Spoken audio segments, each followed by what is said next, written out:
প্রিয় নবম শ্রেণীর ছাত্রছাত্রীবৃন্দ, তোমাদের সেকেন্ড টার্মে নবম শ্রেণীর সেকেন্ড টার্মে বাংলার পাঠ্য বইয়ের কবিতা রয়েছে কবি নীরেন্দ্রনাথ চক্রবর্তীর লেখা আবহমান কবিতাটি।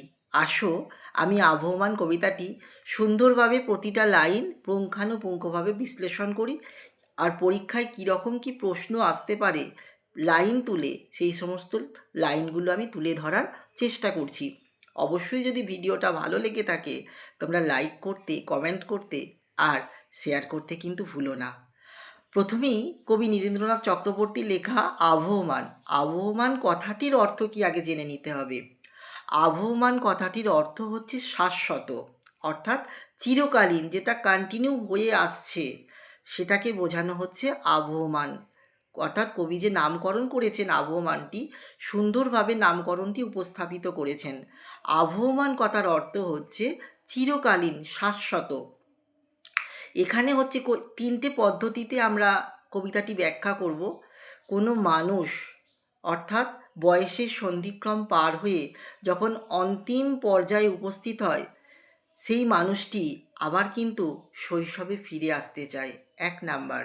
2 নাম্বার, কোনো মানুষ যখন গ্রাম ছেড়ে শহরে যায়, শহরে জীবনযাপন পরিচালনা করে, তখন কিন্তু সেই মানুষটি শহর বিমুখ হয়ে আবার গ্রামে ফিরে আসতে চায়।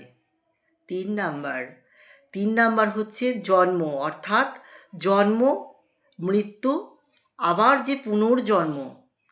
অর্থাৎ কবিতাটা হচ্ছে আবহমান মানে হচ্ছে চিরকালীন। আমরা ভূগোলের পৃষ্ঠা উল্টালে পাবো যে জলচক্র, সেই জলচক্র হচ্ছে কি চক্রাকারে আবার পৃথিবীতে ফেরত আসছে। এই যে চক্রাকারভাবে যে আবর্তন, সেটাই হচ্ছে আবহমান। তো আসা যাক কবিতার লাইনে। কবি নীরেন্দ্রনাথ চক্রবর্তী প্রথমেই বলছেন, যা গিয়ে ওই উঠানে তোর দ্বারা লাউ মাচাটার পাশে ছোট্ট একটা ফুল দুলছে, ফুল দুলছে সন্ধ্যার বাতাসে। কবি বলছেন যে লাউ মাচাটার পাশে গিয়ে দাঁড়া, কারণ ওই লাউ মাচা আমাদের সাধারণত দেখতে পাওয়া যায় গ্রাম বাংলায়, দেখতে পাওয়া যায়। কোনো শহরে অঞ্চলে বাড়ির উঠানের মধ্যে লাউ মাচা দেখতে পাওয়া যায় না।